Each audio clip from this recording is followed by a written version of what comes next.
안녕하십니까. 2022년 11월 23일 수요일 장애인 생활신문 읽어주는 뉴스 시작합니다. 오늘의 장애인 생활신문 읽어주는 뉴스 4건입니다. 하나, 연말부터 공공기관 교육청 혜택도 보조금 24서 확인 가능. 취약계층 자립자금 정기요금, 복지 할인 등 1만여 개 맞춤 안내. 행안부 11월 18일부터 12월 7일 광주광역시 경북서 시범 운영. 둘, 장애인 비하 후보 낙선운동 전장현 대표 2심도 무죄. 헌재 공직선거법 90조 1항 헌법 불합치 결정. 항소심 재판부 헌재의 헌법 불합치 결정은 위헌 결정으로 봐야. 셋, 동작이 코로나19 백신 집중 접종 기간. 넷, ICT 보조공학기기 공모전 시각장애인 안내 로봇 대상 수상. 공단 우수상도 3개 선정. 첫 번째 소식입니다. 오는 연말부터 보조금 24를 통해 취약계층의 자립자금 지원 신청과 전기요금 복지 할인 등 공공기관과 공기업, 교육청 혜택까지 확인할 수 있게 됩니다. 행정안전부는 11월 18일부터 12월 7일까지 광주광역시와 경상북도에서 공공기관, 공기업, 교육청의 혜택까지 확대한 보조금 24를 시범 운영한다고 밝혔습니다. 보조금 24는 지난 2021년 4월부터 정부 24를 통해 중앙부처, 지자체가 제공하는 약 8,000개 혜택 정보를 한 번에 안내해주는 서비스입니다. 여기에 올해 말에는 공공기관, 공기업, 교육청이 제공하는 약 2,200개 서비스가 추가돼 나와 가족이 받을 수 있는 혜택을 맞춤형으로 안내받을 수 있게 됩니다. 이에 행안부는 광주광역시와 경상북도와 협력해 공공기관과 교육청의 혜택을 제공하는 시범 운영을 실시하고 개선 사항 등을 반영할 계획입니다. 특히 새롭게 선보일 보조금 24는 맞춤 안내 대상 확대, 안내 및 신청 서비스 확대, 선제적 알림 서비스 제공 등 사용자 이용 편익을 한층 강화했습니다. 기존에 제공되던 중앙 및 지방자치단체 서비스 외에 공공기관, 교육청에 약 2,200개 서비스가 추가돼 약 1만 개의 서비스 중 본인에게 맞는 혜택을 한 번에 안내를 받을 수 있게 됩니다. 기존에는 주민등록표 등본상 동일 세대를 구성한 세대원의 혜택들만 확인할 수 있었으나 올해부터는 가족관계 등록부상에 등재돼 따로 거주 중인 가족들, 노부모님 등의 혜택들도 함께 볼 수 있도록 확인 가능한 대상 범위를 확대했습니다. 아울러 시스템에 접속해 맞춤 안내를 조회하거나 주민센터 방문 없이도 신청 시기가 도래하거나 자격 변동 시 미리 혜택을 찾아 국민 비서를 통해 선제적으로 알리는 서비스를 추가해 국민이 혜택을 놓치는 일이 없도록 개편했습니다. 다음 소식입니다.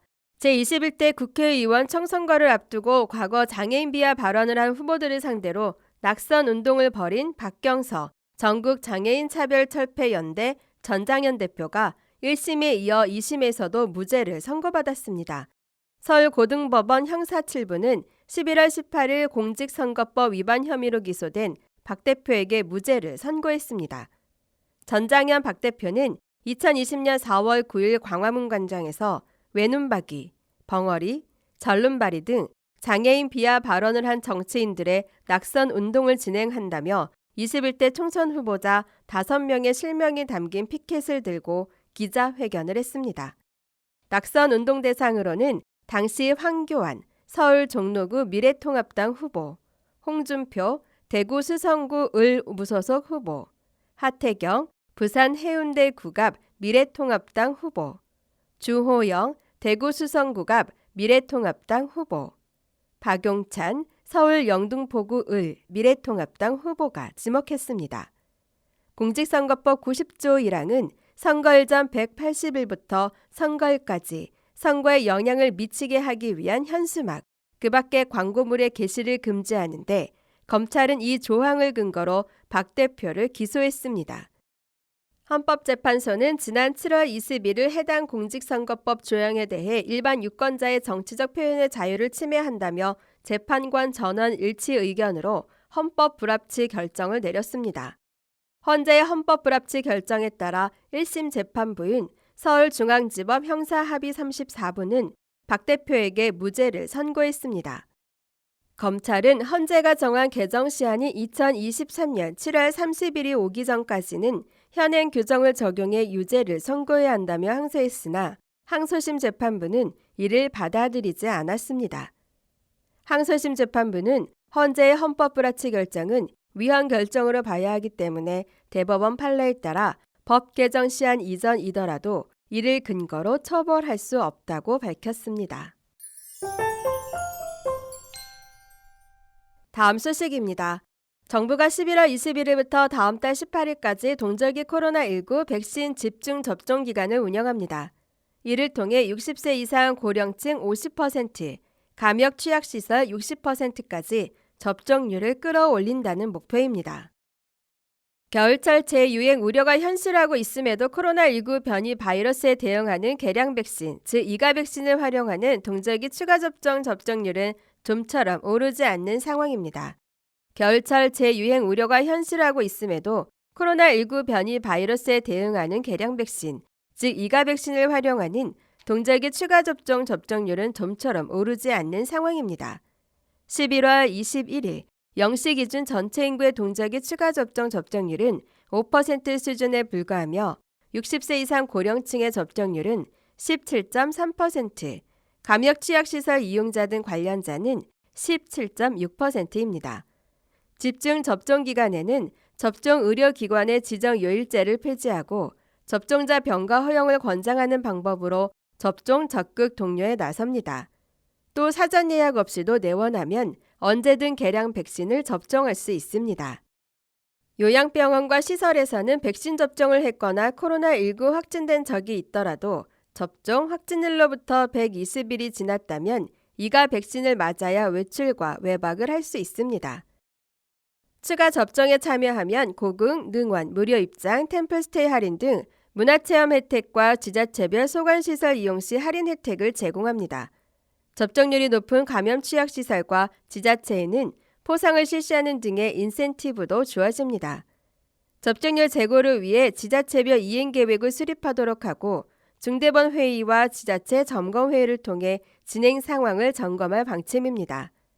방역당국은 최근 증가 중인 위중증과 사망자 가운데 60세 이상 비중이 90% 안팎인 점을 감안하면 접종률 제고 필요성이 높은 상황이라며 이번 겨울철 재유행 정점이 내달 하루 20만 명의 확진자 발생 수준으로 형성될 것으로 전망하고 있습니다.